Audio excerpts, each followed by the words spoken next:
I was sitting on my porch that evening, like I usually do, watching the sun melt into the horizon over the Arizona desert. It was quiet. Out here, it's always quiet. That's the way I like it. The world forgot about me a long time ago, and most days, I'm fine with that. Then the phone rang. I almost didn't answer it. Hardly anyone calls me anymore, and when they do, it's usually the pharmacy or one of those scams about my car warranty. But something about the sound of that ring, it felt different. Sharp. Urgent. When I picked up, there was nothing for a second but static, like an old radio trying to catch a station in the middle of a storm. Then a voice. Raspy, older, but familiar enough to send a chill down my spine. "Eddie, it's me," the man said.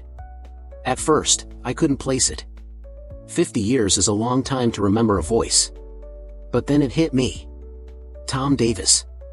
Tom was one of the sharpest guys I'd ever met back in Groom Lake. He worked in avionics, had a knack for solving problems no one else could even understand. Last I heard, he'd moved to Oregon, kept his head down like the rest of us. None of us ever talked about the job, not after what happened. "Tom? Jesus. I thought you were dead," I said. There was a pause, like he was deciding whether to keep talking. "Listen, Eddie," he said, his voice shaking just enough for me to notice. "They're still watching. After all these years. You know what I'm talking about." I didn't respond. My mouth went dry. "You need to be careful," he continued. "If they think you're talking, they'll..." Then nothing. The line went dead. I just sat there with the phone in my hand, listening to the dial tone, staring out into the desert like maybe I'd see something coming. My heart was pounding. Tom Davis. After 50 years, why call now? I tried calling him back. The number was blocked. The next morning, I found out from a small-town newspaper online that Tom Davis had been found dead in his home. They called it an accident, something about a faulty water heater. But I knew better. That's when the memories started creeping back in. Memories I'd spent half a century trying to bury. The smell of the hangar. The whine of the engines spinning up. The way the ground shook when the Blackbird screamed down the runway. Most folks today think of the State Route 71 like it's just another retired aircraft, a museum piece. They have no idea what that plane really was. What it could do. What it saw. And they sure as hell don't know what happened that night. That night changed everything. I told myself for years that I'd take the story to my grave. That it was safer that way. For me. For the others. For my family. But now Tom was gone. And if he was right, if someone was still watching us, then maybe keeping quiet wasn't keeping me safe at all. I didn't sleep that night. I sat in my kitchen with the lights off, an old tape recorder on the table, staring at it, wondering if I had the guts to press record. Because once I started talking, there'd be no going back. Around 3 a.m., I finally got up, poured myself a cup of black coffee, and dug out the one thing I swore I'd never look at again, the old metal box in the back of my closet. Inside were a few photos, a couple of base passes, and a folded piece of paper with a string of coordinates. Coordinates no one but me, and now, I guess, whoever killed Tom, should know about. I held that paper in my hand for a long time, feeling the weight of it. I remembered the night those numbers were burned into my mind. The night we lost radio contact. The night everything changed. People always ask me what it was like to work on the fastest jet ever built. They want to hear about the speed, the glory, the history.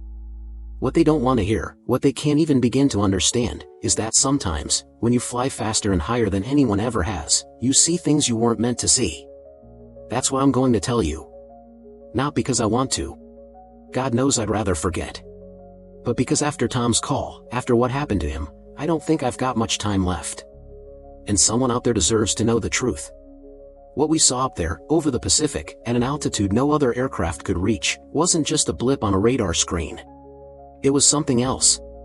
Something that made men like Tom Davis look over their shoulders for 50 years. Something that's still out there. Waiting. So, if you're hearing this, it means I finally hit record. And I'm going to take you back to where it started. To Groom Lake, 1967. To the day I first laid eyes on the Blackbird. And to the night everything went wrong. I still remember the heat of that Nevada sun the day I first set foot on Groom Lake. It was July of 1967, and the bus ride from Las Vegas had been silent, except for the hum of the engine and the occasional cough from the guy sitting 2 rows back. No one spoke. No one dared. We all knew we'd signed papers we didn't fully understand, papers that said if we ever talked, our lives would get very complicated, very fast. When the bus finally stopped, the first thing I noticed wasn't the base itself. It was the emptiness. The landscape stretched out forever, nothing but pale dirt and distant mountains. No towns. No roads. Nothing but us, a handful of buildings, and the shimmering haze of the desert. They checked our IDs again at the gate, even though they'd checked them twice before. A man with mirrored sunglasses and no name tag walked down the aisle, scanning our faces like he could read every secret we'd ever had. When his eyes met mine, I froze, wondering if he somehow knew I'd lied to my father about where I was going. Then he moved on, and I let out the breath I'd been holding. They marched us straight into orientation, a windowless room with cold air so strong it raised goosebumps on my arms. The man running the briefing never gave his name, either. He just told us what we already knew. We didn't talk, we didn't ask questions, and if we broke those rules, we wouldn't be going home. He said it flat, like he was talking about the weather. After that, they took us to the hangar. I'd heard rumors about the aircraft, of course. We all had. Something fast enough to outrun anything in the sky, something that could take pictures so sharp you could read a license plate from 80,000 feet. But nothing prepared me for seeing her for the first time. She sat there in the shadows, long and sharp, black as the void between the stars. The State Route 71. The Blackbird. The first thing that hit me was the smell, hot metal, hydraulic fluid, and that faint tang of burned fuel that clung to the air. The second thing was the silence. The hangar was full of men working, but nobody was talking above a whisper. They didn't need to. It was like standing in a church, only the altar was this impossible machine that looked more alive than mechanical. She didn't look like a plane to me. Not really. Planes have curves and balance, wings that look like they belong in the sky. The Blackbird didn't. She looked like something that had been designed for another world, something that didn't care about gravity or drag or the limits the rest of us had to live with. One of the engineers, a guy named Carter, older, always chewing on a toothpick, caught me staring. He smirked and said, "Don't get too close, kid. She bites." I didn't answer. I just stood there, feeling the ground hum faintly under my boots from some distant engine test, trying to wrap my head around the fact that I was here, that I'd been chosen to work on this thing. Later that day, they took me inside her for the first time. It was cramped, hotter than hell even with the panels off, and filled with wires that didn't make sense to me yet. My job was simple back then: run checks, take readings, report anything that didn't look right. But even then, even on that first day, I could feel the weight of it. Like every bolt, every wire, every scrap of titanium carried secrets I wasn't supposed to understand. That night, back in the dorms, I couldn't sleep. I lay there on the thin mattress, listening to the hum of the air conditioning, replaying every detail in my mind. The sharp angles of the fuselage. The way the light slid off her black skin. The way the pilots looked at her, like they were afraid, but in love, too. In the days that followed, I learned more. I learned how she leaked fuel on the ground because her skin expanded at high speeds, sealing the gaps. I learned how her engines could push her faster than any missile that might try to catch her. And I learned about the missions, at least, the parts they let us know. Russia. China. North Korea. Places most Americans couldn't even find on a map. But there were things no one would talk about, no matter how much beer you bought them on Friday nights. Things whispered in half sentences and nervous glances. Flights that weren't logged. Calls that came in the middle of the night, sending crews scrambling with no explanation. And the way some of the pilots came back, different. I remember one morning, a week or so in, I was tightening a panel when one of the crew chiefs, a tall guy named Reynolds, leaned over and said quietly, "You ever wonder why they picked this place? Middle of nowhere, no radio signals, no roads in or out unless they want you there?" I just shrugged, but inside, I'd been wondering the same thing. Groom Lake felt isolated, sure, but it also felt hidden. Like we weren't just building and flying an aircraft. Like we were part of something much bigger, something that didn't even have a name. On my first Saturday off, I stood outside the hangar at sunset, watching the Blackbird being towed out for a night test flight. The desert sky was glowing orange and purple, and for a moment, the aircraft looked less like a machine and more like a predator, sleek and silent, ready to disappear into the darkness. When the engines lit, the ground shook hard enough to rattle my teeth. The sound wasn't like a regular jet, it was deeper, heavier, like thunder trapped in a metal cage. And then, just like that, she was gone. A black streak carving through the night, faster than my eyes could follow. I remember thinking that maybe, just maybe, we'd built something we didn't fully understand. Looking back now, I know that first sight, that first day at Groom Lake, should have told me everything. Because nothing that perfect, nothing that advanced, comes without a price. And we were all going to pay it. By the time that mission came around, I'd been at Groom Lake for almost a year. I wasn't the new guy anymore. I knew the routines, the way the schedules ran like clockwork, and how to keep my head down when questions started to feel dangerous. But nothing about that week felt normal. It started with the briefing nobody was supposed to see. The board in the operations room was cleared, the usual crew rotations canceled. Instead, only a handful of people were called in, 2 pilots, a couple of systems specialists, and me, because I'd been assigned to instrumentation checks that month. Even before the doors closed, you could feel it in the air. Something was off. The man running the briefing wasn't from the base. He wore a dark suit, looked like he'd never sweated a day in his life, and had a thin folder in his hand. He didn't give his name, and no one dared to ask. He talked quiet, but every word landed sharp. "There will be no record of this flight," he said. "Not in the logs, not in the maintenance reports. As far as the United States government is concerned, this mission doesn't exist." I glanced at Reynolds, who was standing near the back, arms crossed. His jaw tightened, but he didn't say a word. The briefing itself was short, almost too short. A flight path over the Pacific. No mention of targets, no mention of what they were looking for. Just coordinates, altitudes, and a warning, radio silence unless absolutely necessary. Then the man in the suit left, and the room went quiet. You'd think we'd be used to secrecy by then, everything at Groom Lake was classified, but this was different. Even the pilots looked uneasy. Later that day, I was in the hangar running systems checks when I overheard one of the ground crew whispering to another. Something about an unidentified signal picked up weeks earlier, a blip moving too fast for any known aircraft. I didn't want to believe it, but the way they stopped talking as soon as they noticed me told me enough. The night of the launch, the air felt heavier somehow. The desert was quiet, still, like it was holding its breath. I stood near the edge of the hangar, clipboard in hand, pretending to double-check numbers I already knew were perfect.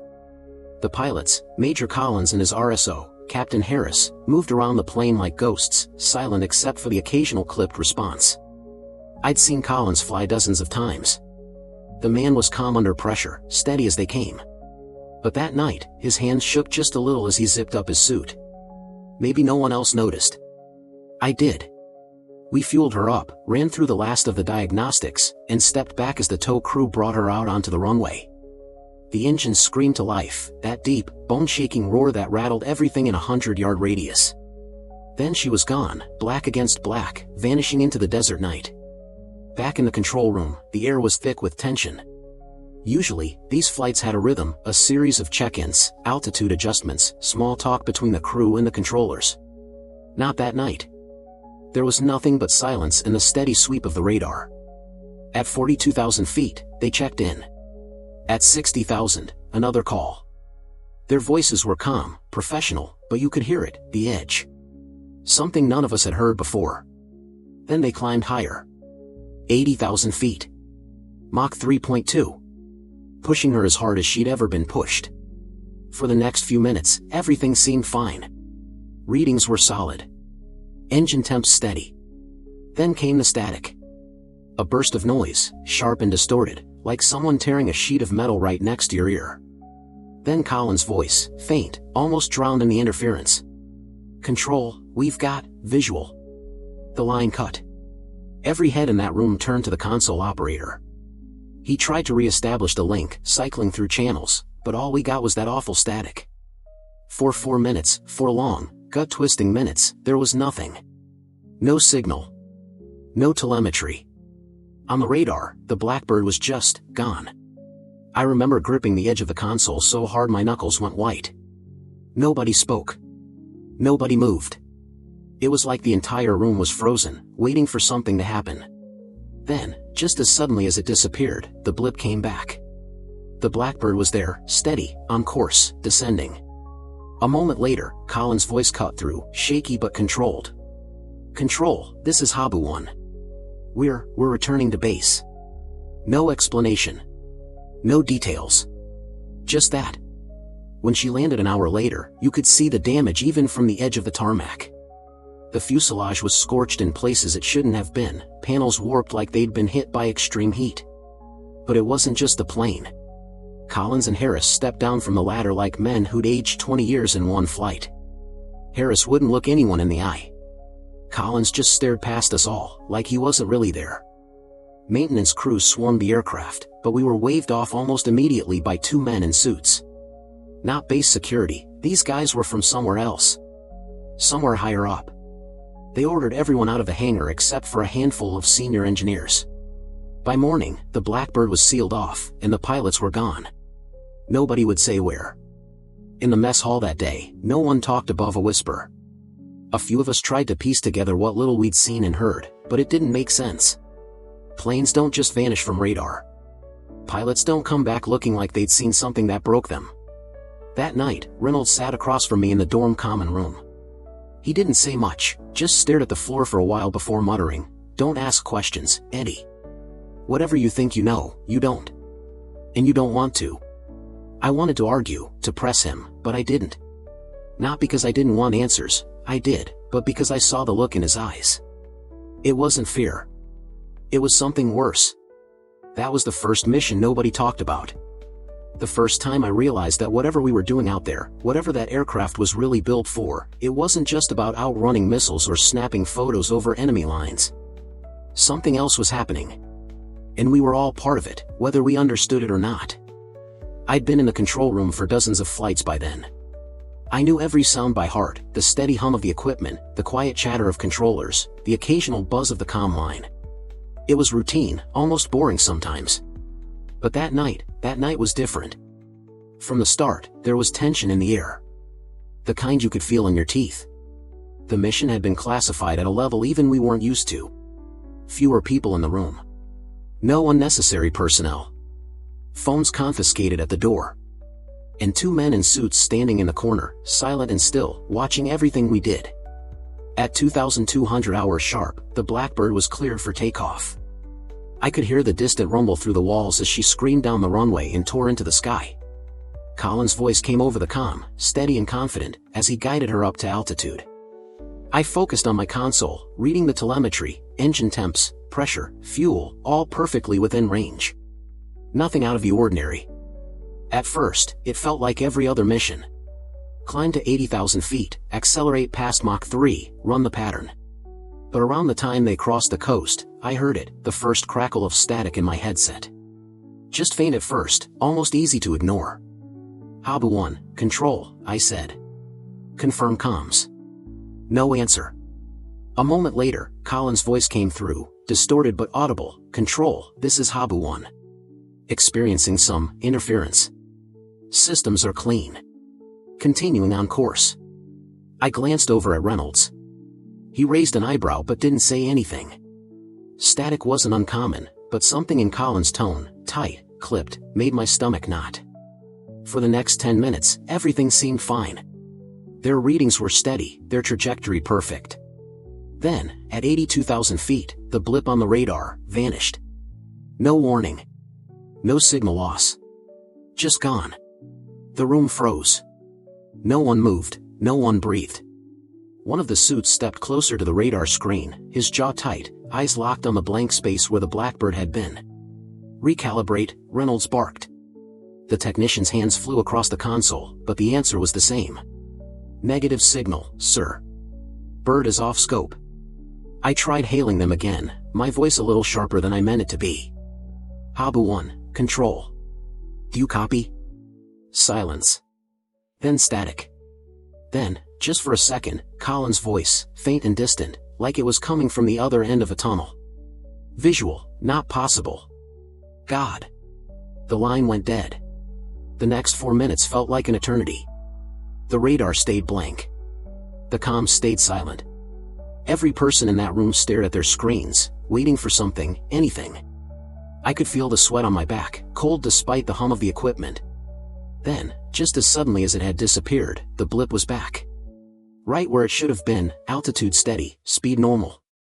Habu 1, control, I said, my hands shaking slightly. Confirm status.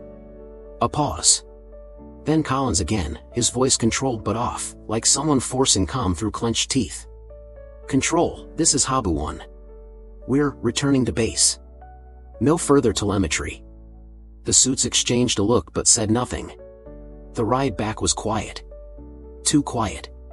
Every time the comm clicked open, everyone froze, waiting for something, an explanation, a hint, anything, but there was nothing but breathing and the occasional static.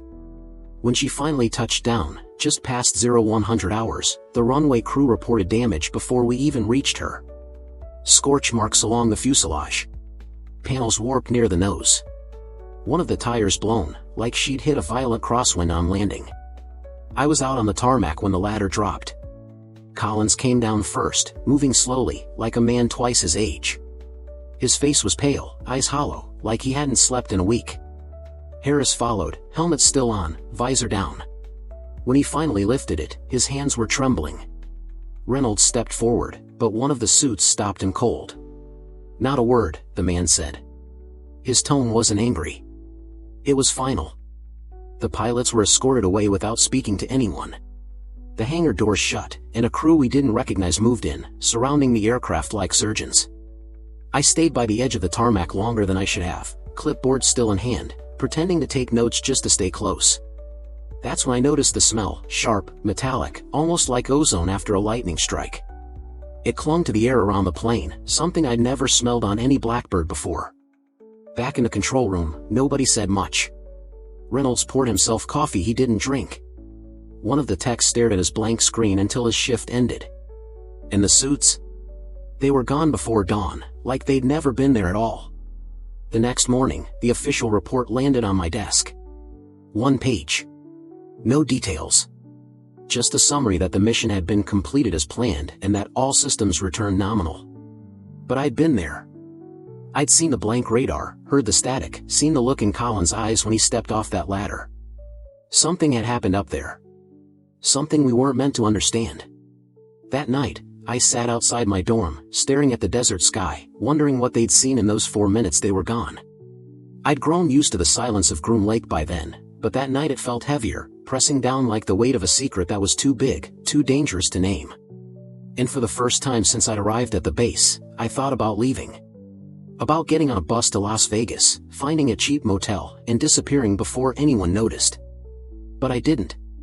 Because even then, even as scared as I was, I knew the truth. Once you saw the Blackbird vanish from the radar, once you heard the silence in those 4 minutes, you didn't just walk away. You couldn't. I didn't sleep the night of the radar incident. None of us did. By the time the sun came up over the Nevada desert, the hangar was already locked down. Security at the gate had doubled, and there were men on the tarmac I'd never seen before. They weren't Air Force, and they weren't Lockheed. No patches, no names, just plain clothes and mirrored sunglasses, walking the perimeter like they owned the place. When they finally let us back inside, the smell hit first. It was sharp, metallic, almost chemical, and it clung to the air like a storm that wouldn't break. The Blackbird sat in the center of the hangar, still as a corpse. From a distance, she looked the same. Perfect lines. Black skin absorbing the harsh fluorescent light. But up close, it was different. Sections of the fuselage were warped, the titanium rippled like it had been exposed to heat far beyond what she was built to handle. One of the panels near the nose had buckled, its edges curled and blackened. And just beneath the cockpit, a thin line of scoring, 3, maybe 4 inches long, ran against the grain of the metal, like something had brushed against her at impossible speed. Reynolds was the first to speak, his voice low but steady. "That's not from stress," he muttered, pointing at the warped panel. "She's flown hotter than hell before. This is different." Before anyone could answer, one of the suits stepped forward. "Step away from the aircraft," he said. Calm, polite, but final. We backed off. For the next 2 hours, the hangar belonged to them. Their crew worked in silence, taking readings, scraping samples, photographing every inch of her surface. We just stood there on the sidelines, like strangers in our own shop, waiting for someone to tell us what the hell had happened. The pilots were nowhere to be seen. We'd heard they'd been taken straight to medical, then moved to some secure wing on base. No word, no updates. Just whispers. Somebody said Collins was refusing to talk. Somebody else claimed Harris hadn't stopped shaking since they landed. By late afternoon, they finally let us back near the plane. Our orders were simple: document the damage, replace what we could, and make her flight ready as soon as possible. No questions, no discussions. I started with the instrumentation bay, checking the panels for any sign of electrical failure. Everything was clean. Too clean. No evidence of an overload, no scorched circuits, no reason for the telemetry blackout. It didn't make sense. Something had taken her off the radar, something strong enough to kill every signal we were tracking, and left no trace in her systems. Reynolds crouched beside me at one point, running his hand just above the warped titanium. He didn't touch it, none of us wanted to, but he hovered there, like he could feel something radiating off her. Whatever did this, he whispered, it wasn't turbulence, and it sure as hell wasn't a lightning strike. That night, the mess hall was quiet. The usual clatter of trays and low hum of conversation was gone. Everyone ate in silence, stealing glances at the MPs by the door and the men in suits at the far table. Around midnight, I found myself outside, staring up at the desert sky. The Blackbird was locked in the hangar, sealed behind steel doors, but I could still smell that metallic tang in the air. I thought about the look on Colin's face when he stepped off the ladder, hollow, distant, like he'd left part of himself up there in the thin air and never got it back. 2 days later, they brought him back. Not Harris, just Collins. They walked him into the hangar without a word, 2 security men flanking him like he was a prisoner. He didn't look like the man I remembered. His skin was pale, almost gray, and there were deep lines under his eyes. He moved like every step took effort. Reynolds tried to speak to him, to ask what had happened, but the suits shut it down before the first word left his mouth. Later, when they thought no one was looking, I caught a glimpse of Collins leaning against the far wall, staring at the Blackbird. Not with pride, not with fear, just this cold, hollow stare, like he was looking at a coffin. The next morning, the official report came down. 1 page, typed, stamped, and signed. The mission had been successful, the aircraft experienced minor environmental stress, and all critical systems were unaffected. No mention of the radar blackout. No mention of the telemetry loss. Nothing about the warped fuselage or the way the pilots had come back changed. We all knew better, but none of us said a word. Because by then, it was clear. Whatever had happened up there, whatever Collins and Harris had seen in those minutes they'd vanished, it wasn't just classified, it was dangerous.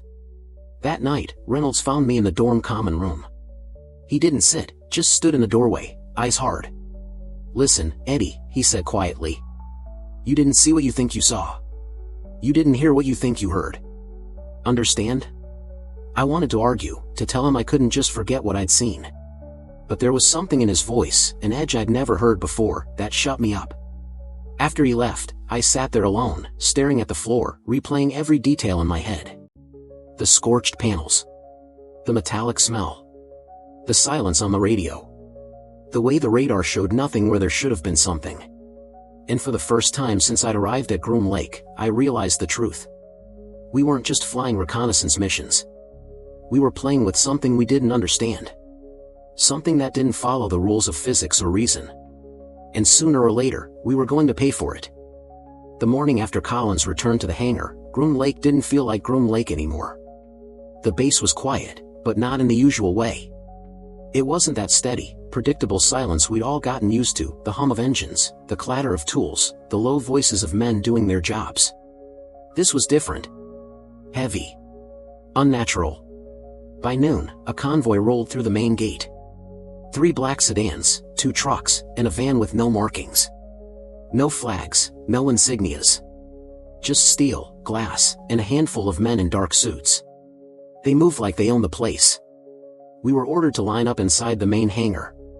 Everyone, engineers, techs, even the pilots who weren't scheduled for missions, stood shoulder to shoulder while a tall man with silver hair and sharp eyes stepped forward. He didn't bother to introduce himself. He didn't have to. You've all signed the agreements, he said, his voice flat and cold. Let this serve as a reminder of what those agreements mean. You do not speak of classified operations. Not to your families, not to your friends, not to each other. Nothing leaves this facility. Ever. His words were measured, deliberate, like each one was a nail sealing a coffin. No one moved. No one breathed. There will be no discussions of telemetry loss, he continued. No speculation about flight anomalies. No reports of structural damage beyond what is officially documented. If you have questions, keep them to yourself. If you feel the need to talk, you will be removed from this program. Permanently. He paused, scanning the room. His eyes lingered on a few of us, me, Reynolds, a couple of the avionics guys, as if he could sense the unease we'd been carrying since that night. Then, softer, but sharper somehow, you are serving your country. Do your jobs. Stay quiet. And you'll leave this base when we're done with you, alive and with your records clean. Test us, and you'll wish you hadn't. That was it. No explanations.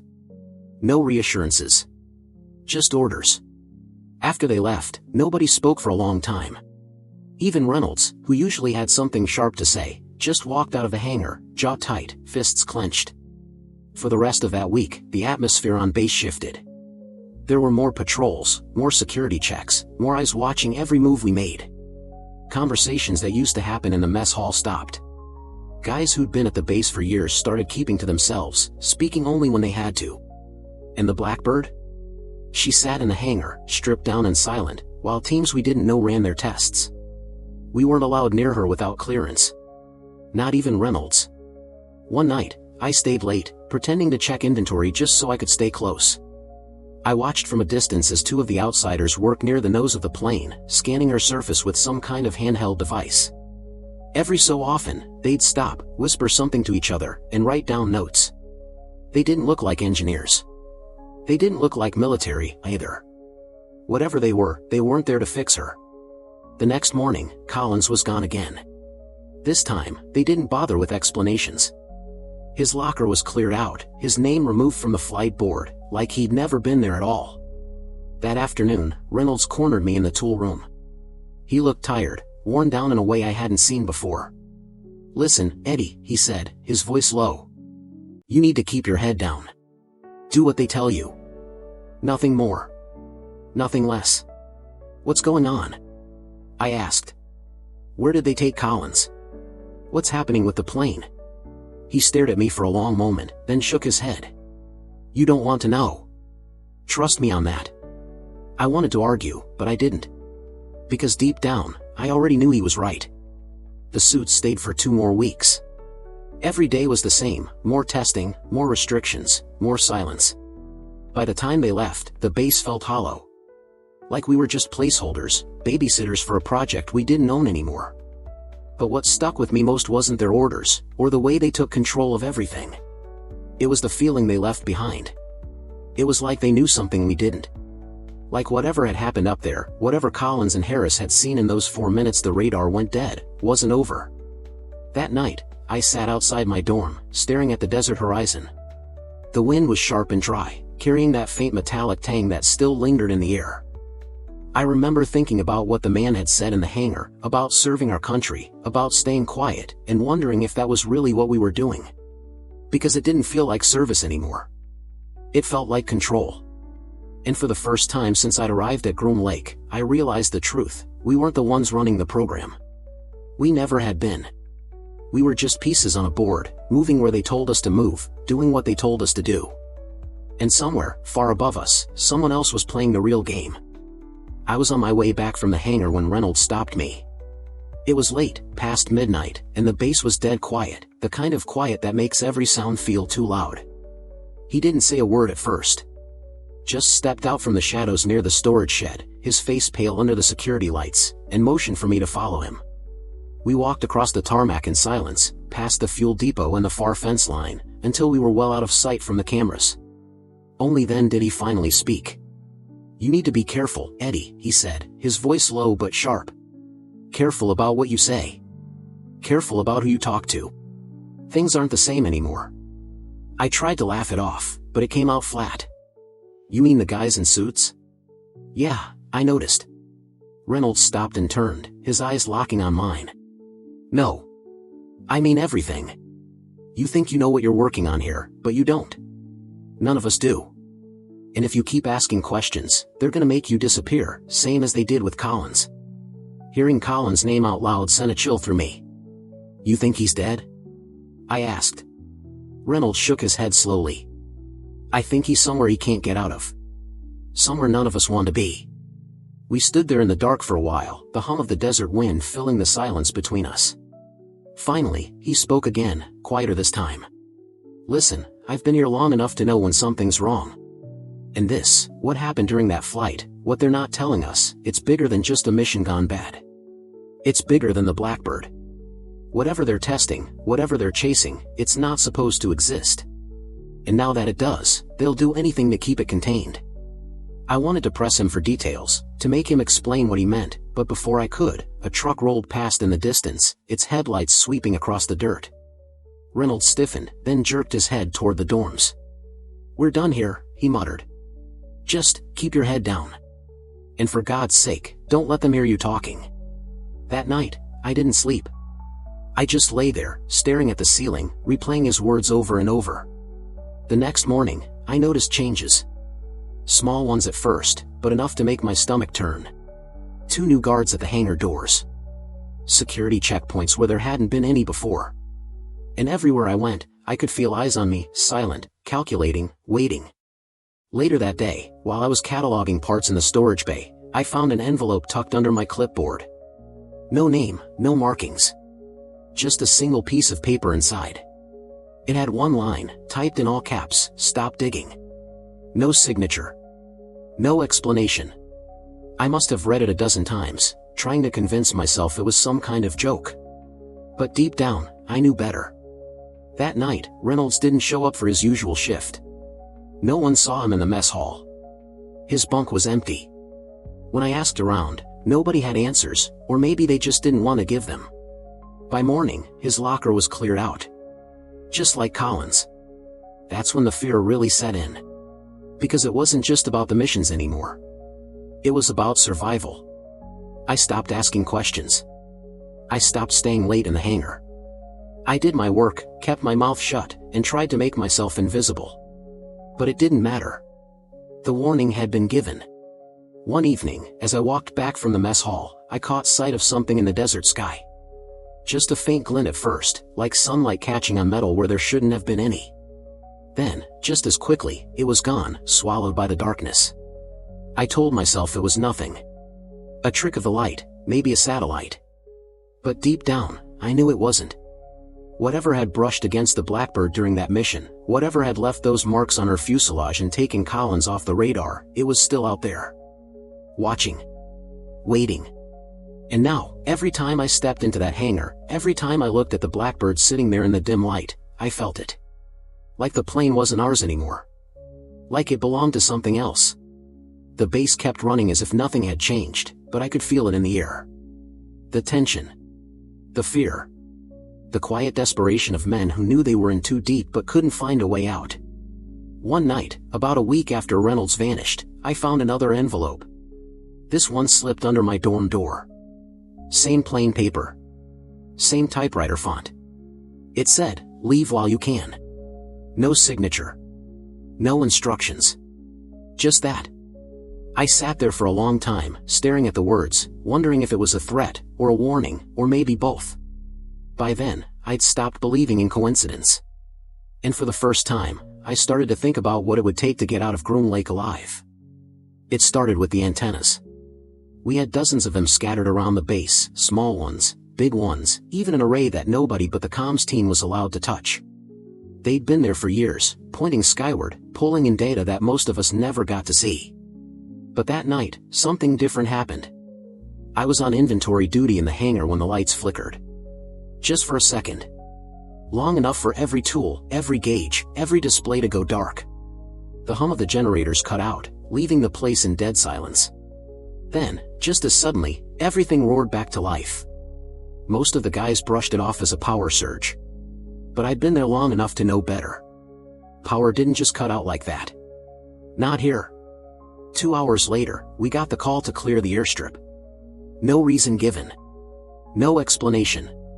Just a stand clear order over the PA.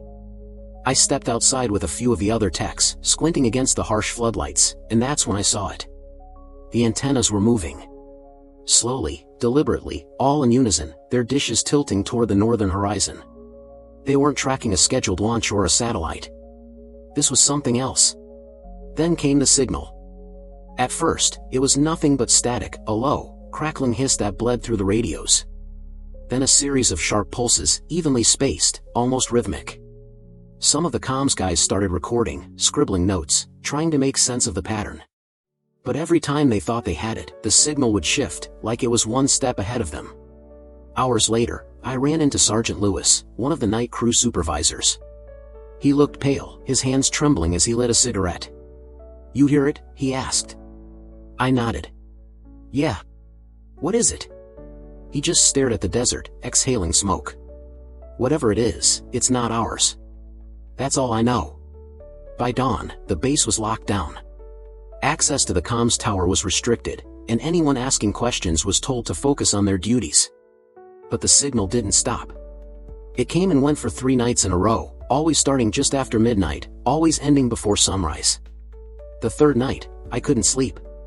I slipped out to the edge of the airstrip and sat there, staring at the antennas. The desert was quiet, the kind of quiet that presses against your ears, but the signal. I swear I could feel it, even without the radios. Like a vibration running through the ground, too low to hear but strong enough to unsettle something deep inside me. That's when I saw the lights. Not planes. Not satellites. These moved differently, darting, stopping, then shooting off in directions no aircraft could manage. There were 3 of them, maybe 4, faint at first, then brighter, like they were coming closer. I wanted to believe they were some kind of experimental craft. God knows Groom Lake had enough of those. But this wasn't ours. I knew it. The next morning, the Blackbird was rolled out of the hangar, but this time, none of us were allowed near her. She sat there on the tarmac for hours, her nose pointed toward that same stretch of northern sky. Technicians we'd never seen before swarmed around her, loading equipment into her base. One of the guys from maintenance, Jenkins, leaned over and whispered, "They're turning her into an antenna." I didn't know if he was joking, but the thought made my stomach turn. That night, the signal came back stronger than ever. Louder. Clearer. The pulses were sharper now, almost mechanical, but there was something in the gaps between them, something that didn't sound random. Almost like a language, if you could figure out the code. By the 4th night, everyone was on edge. Guys who'd been there for years, men who never flinched at anything, were jumpy, irritable, snapping at each other over nothing. It wasn't just the signal. It was the sense that something was building. Then, without warning, the signal stopped. No fade out. No interference. Just silence. For the next 2 days, the base was eerily calm. No lights in the sky. No strange activity in the hangar. Just the usual routines, almost like someone had flipped a switch and put everything back the way it was. But on the 3rd night, I woke up to shouting. I ran outside and saw half the base standing near the runway, staring at the horizon. There, far out in the desert, a column of light was rising into the sky. It wasn't fire. It wasn't flares. It was something else, something pure and cold, almost like lightning frozen in place. And then, just as suddenly as it appeared, it vanished. The next morning, the Blackbird was gone. No flight logs. No radio chatter. Just gone. We didn't see her again for a week. And when she came back, her paint was scorched along the edges, the titanium skin warped in places like she'd flown through something she wasn't supposed to. No one said a word. Not to me, not to each other. But late that night, as I was locking up the tool shed, I found another envelope taped to the door. Same typewriter font. Same message style. This one said, "The sky is talking. Stop listening." I stood there in the dark, holding that piece of paper, and realized something I hadn't wanted to admit until then. Whatever we were dealing with out there, whatever those signals were, whatever those lights were, they weren't asking to be found. And we were getting too close. It started with Captain Hayes. If you asked anyone on the base who the toughest man in Groom Lake was, they'd have said his name without thinking twice. Hayes wasn't just a pilot, he was the pilot. Cool under pressure, precise, the kind of guy who could land the Blackbird blindfolded in a crosswind. Nothing rattled him. At least, that's what we all thought. But after that week, the lights, the signals, the flight that nobody logged, something in him changed. I saw it first in the break room. He was sitting there alone, staring at a cup of coffee that had gone cold. Not drinking it, not moving, just staring. I tried to lighten the mood. "You planning to interrogate that cup, Captain?" I joked. No response. Not even a twitch of recognition. His hands were trembling ever so slightly, like a man fighting a fever. A few days later, during pre-flight checks, I noticed him running his hands along the Blackbird's fuselage, not inspecting it, not following procedure, just tracing the seams with his fingertips, over and over, like he was looking for something. That night, he snapped. I was in the hangar late, logging parts for the next day, when I heard shouting. At first, I thought it was an argument. Guys got into it sometimes when the pressure was high, but then I realized it was just one voice. Hayes. I found him near the auxiliary tanks, pacing like a trapped animal, his helmet discarded on the floor. He was muttering, words tumbling out so fast they barely made sense. "They're not gone," he said when he saw me. His eyes were wild, bloodshot. "They think we can't see them, but they're there. Right there. Every time we go up, they're watching. They follow." I tried to calm him down, to tell him to lower his voice, but he wouldn't stop. He grabbed my sleeve and leaned in close, his breath sharp with stale coffee and fear. "They talk in pulses," he whispered. "Do you hear it? At altitude, it's everywhere. Not just the radios. In the air. In your bones. Like they're inside your head." I didn't know what to say. Hayes was unbreakable. Seeing him like that, it didn't feel real. The next morning, the higher-ups had him grounded for evaluation. That's what they called it, anyway. But we all knew what that meant. They sent him to a facility off base, and we didn't see him for weeks. When he came back, he looked worse. Thinner, paler, like he hadn't seen the sun in months. He didn't speak to anyone. Not to the other pilots, not to the crew. Just kept his head down and did what he was told. But sometimes, late at night, when the hangar was quiet, I'd hear him talking to himself. Not full sentences, just fragments, like echoes of thoughts he couldn't control. They know we're trying to understand. Don't answer. Whatever you do, don't answer. The sky isn't empty. Then came the day of the test flight. They'd cleared Hayes for duty again, against my better judgment, and sent him up for a high-altitude systems check. I was on comms that day, monitoring the flight path. Everything was routine for the first 40 minutes.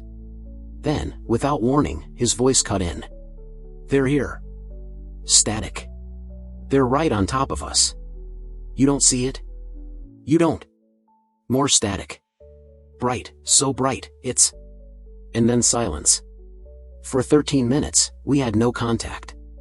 No radar, no telemetry, nothing. It was as if the Blackbird had vanished. When the feed finally came back online, Hayes sounded wrong. His voice was flat, emotionless, almost mechanical. He confirmed altitude and coordinates in perfect sequence, acknowledged landing instructions, and brought the plane down smooth as silk. But when the canopy opened, he didn't move. He just sat there, hands locked on the controls, staring straight ahead. They pulled him out and rushed him to the infirmary, but he never spoke again.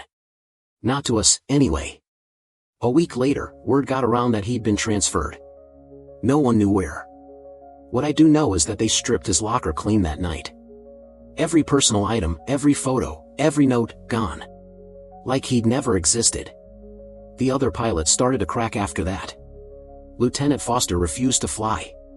He said he kept seeing reflections in his visor at high altitude, faces where there shouldn't be faces.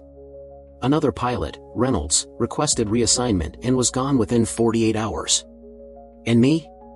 I started having dreams. Not nightmares, dreams. Always the same, standing out on the airstrip at night, looking up, and seeing those lights hovering there, waiting. I told myself it was stress, just my mind trying to make sense of what we'd been through. But deep down, I knew better. Hayes had been right about one thing. Whatever was up there, it wasn't just watching. It was waiting. They gathered us in the briefing room just after sunrise. No explanation, no agenda. Just a short, clipped order over the intercom, all personnel report to Hangar 2.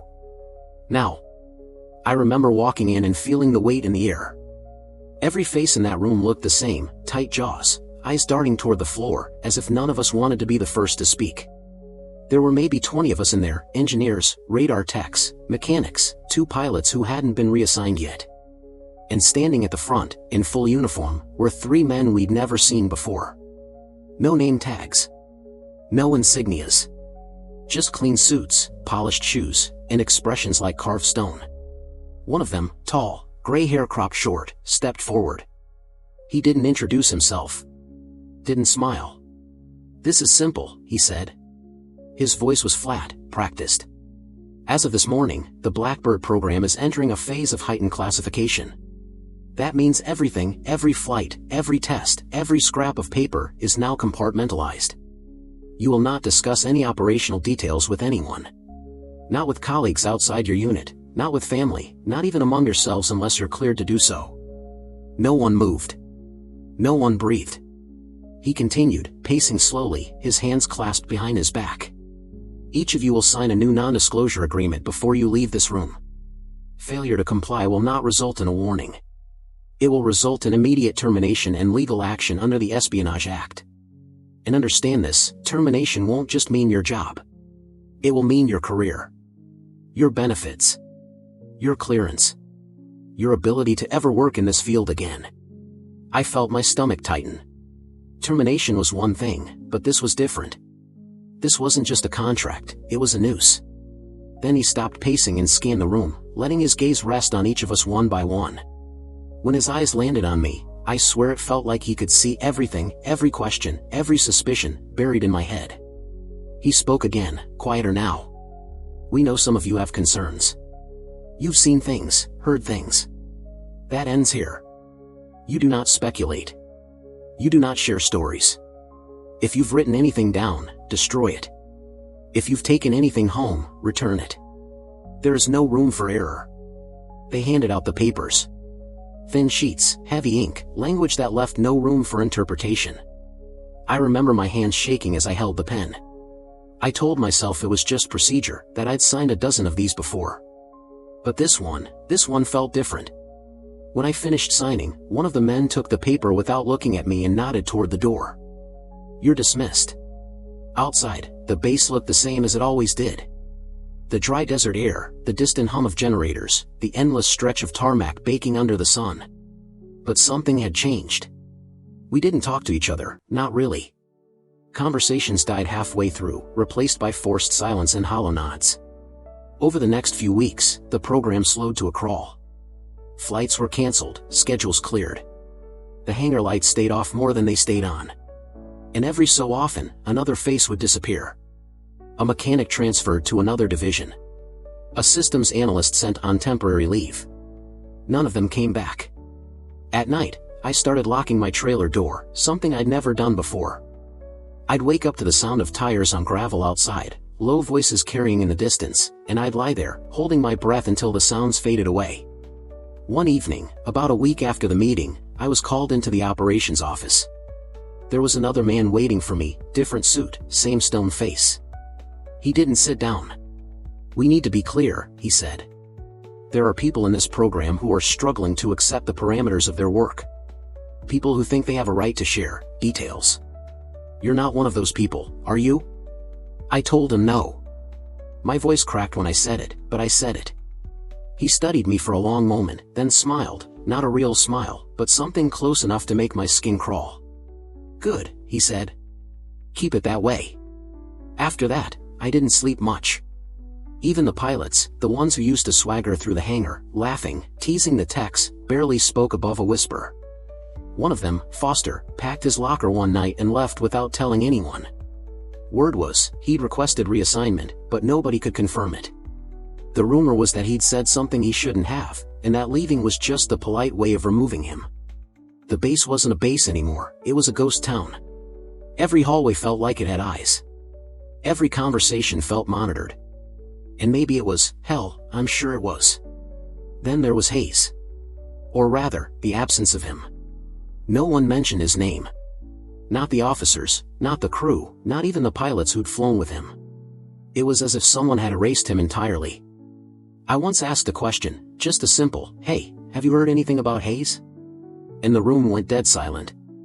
One of the mechanics muttered, "Don't," under his breath and walked away. That's when I realized the truth. We weren't just signing agreements. We were signing our own erasure. Weeks turned into months, and the fear became routine. You learn to keep your head down, to keep your mouth shut, to pretend that nothing out of the ordinary had ever happened. But deep down, we all knew the same thing. This wasn't about protecting secrets. This was about control. And the worst part? It worked. I stopped asking questions. I stopped thinking about the signals, the lights, the way Hayes had looked that last day. I buried it all, just like they wanted.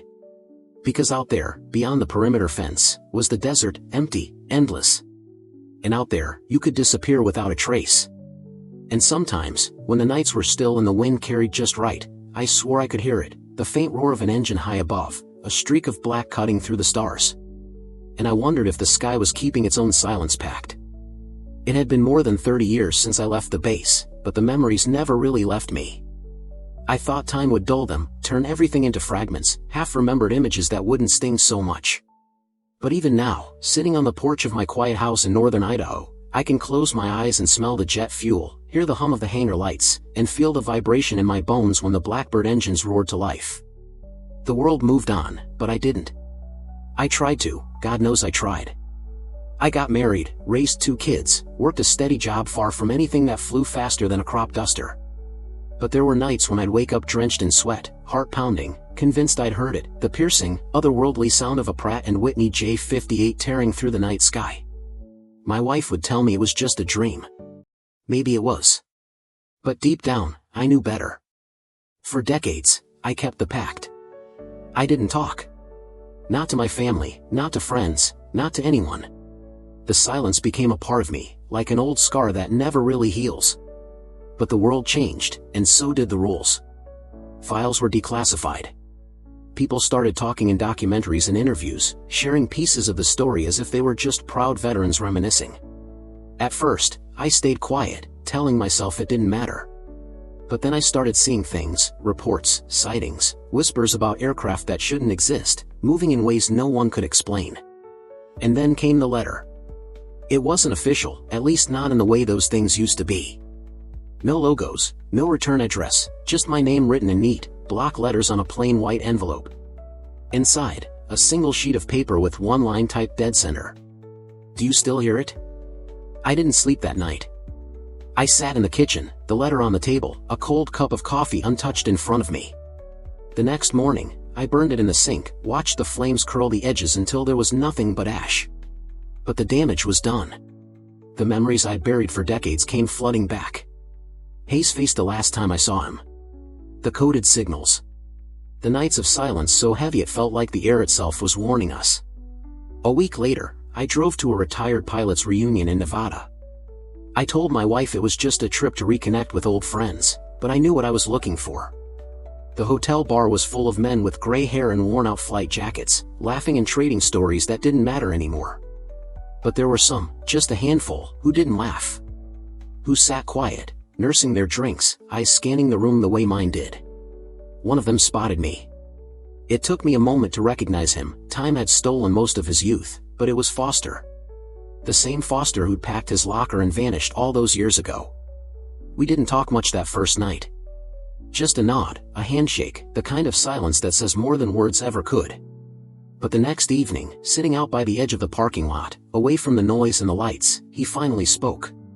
"They never stopped flying," he said. His voice was low, steady, like he'd been rehearsing that line for decades. I didn't answer. He went on. Different models. Different missions. Same program. They buried the Blackbird in public, but what came after, it made her look like a toy. Hypersonic, orbital tests, platforms that could change altitude like a stone skipping water. And the signals? They never went away. I wanted to ask questions, God, I had so many, but I didn't. Because I could see in his eyes that he was carrying the same weight I was, maybe heavier. We parted ways without a plan to meet again. No goodbyes, no promises. Just a quiet understanding that some things don't belong to us anymore. After that trip, the dreams started changing. They weren't memories anymore, they were something else. I'd see the desert, the empty tarmac, the night sky split by a flash of light so fast it didn't seem real. And always, just before waking, I'd hear it, that deep, guttural roar, distant but clear, like it was reminding me that some ghosts don't stay buried. A few months ago, I saw something with my own eyes. It was late, just after midnight, and I was out back locking up the shed. The sky was clear, no clouds, no wind. And then, out of nowhere, there it was, a thin streak of light moving across the horizon, faster than anything I'd ever seen. No sound, no contrail, just speed, pure, impossible speed. I stood there until it was gone, my hands shaking, the old fear crawling up my spine like it used to. But this time, there was something else. Something closer to recognition. Because whatever that thing was, it wasn't new. And now, decades later, I've come to a realization I can't shake. We were never meant to understand what we were a part of. The Blackbird, the missions, the silence, it wasn't about protecting the country or keeping secrets from the enemy. It was about keeping control. And maybe, just maybe, about reaching for something far bigger than we ever imagined. Sometimes, when the night is quiet and the wind dies down, I still hear it. That faint hum, the whisper of engines you'll never see, slicing through the darkness high above. And every time, I wonder the same thing. Did we create something we couldn't stop? Or did something find us first? Either way, the silence doesn't bother me anymore. Because I've learned to live with the truth no one talks about. The Blackbird was never just an aircraft. It was the first shadow of something that still watches from above. I used to believe there would be an end to it all. That one day, the engines would finally go quiet, the secrets would crumble under the weight of time, and the sky would belong to everyone again. But standing there in that empty stretch of desert, with the night colder than I remembered and the silence pressing down on me, I understood something I should have known decades ago. Some things don't end. They just move out of sight. It started with a call. No, not a call, exactly. It was a message, left on a secure line I hadn't touched in over 20 years. A voice I didn't recognize said only 3 words, "Look east." Tonight. That was it. No name. No location. Just an instruction. I thought about ignoring it. I almost did. But that old instinct, the one that kept me alive in the air and in the silence of those black budget years, wouldn't let me. So, just after midnight, I drove east. No plan. No destination. Just a need to follow the same unseen thread that had pulled me through every impossible mission. The desert hadn't changed. The old access roads were still cracked and half buried in sand. The wind still carried that dry, metallic smell that clung to everything in Groom Lake. I parked my truck near a ridge I used to climb during downtime, back when we were too young to realize how small we were in the middle of it all. And that's when I saw it. At first, it was nothing more than a glint, like a star that had wandered too low. Then it grew, brighter, sharper, until the air around me seemed to vibrate with it. A shape cut through the horizon, black against black, moving faster than my eyes could track. But it wasn't just speed.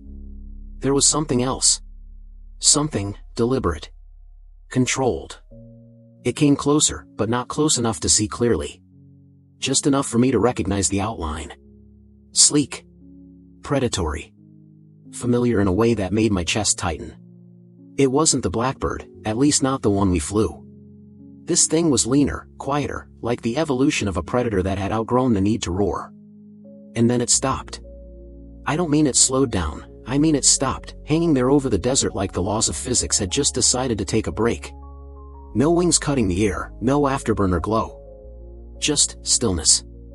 I don't know how long I stood there, my breath fogging in the cold, my hands shaking at my sides. But when it moved again, it wasn't like anything I'd ever seen. One moment it was there, the next it was a streak across the sky, vanishing beyond the horizon. That's when I heard it. Not the old engine scream, not the deep rumble that used to shake the bones of anyone within 20 miles. This was different. Lower. Almost like a hum. The kind of sound you don't hear with your ears so much as feel in your chest. And then, just as suddenly as it had come, it was gone. I drove home in silence, every mile heavier than the last. By the time I pulled into my driveway, dawn was bleeding into the sky, and the hum in my chest had faded. But the questions hadn't. That night, I dreamed again. Not of the past, those dreams stopped months ago, but of what I'd seen in the desert. only this time, it was closer. Clearer. And there was something else. A voice, not spoken but felt, whispering the same words over and over. It never stopped. For weeks, I tried to convince myself it was just my mind playing tricks. That years of silence and guilt had finally twisted my memory into something that wasn't real. But then the reports started surfacing. Sightings in the Pacific. Unexplained radar tracks over the Atlantic. Civilian pilots talking about impossible speeds, abrupt altitude changes, silent silhouettes that vanished before they could blink. And then, 2 weeks ago, another message. Same line. Same voice. This time, just 2 words, stand by. I don't know if it was a warning or an invitation. Maybe both. The truth is, I think we were never meant to let it go. The Blackbird wasn't just an aircraft, it was a doorway. A test. Something that cracked open the edge of what we thought was possible and showed us there was more waiting out there. And whoever, or whatever, pushed us through that door never really closed it. Now, when the nights are still and the stars are sharp, I go out to the ridge and just listen. And sometimes, when the wind dies down and the world feels empty, I hear it again. That low hum, steady and distant, like a reminder that the horizon isn't where the world ends. It's just where the world stops letting you see. I don't know what's coming next. Maybe nothing. Maybe everything. But I know this, whatever is out there now, it isn't coming back for us. It doesn't need to. Because it never really left. And when the time comes, when the hum becomes a roar again, I'll be ready. Not because I want answers. Not because I think I deserve them. But because I've spent my whole life looking over the horizon. And now, finally, I know what's been looking back.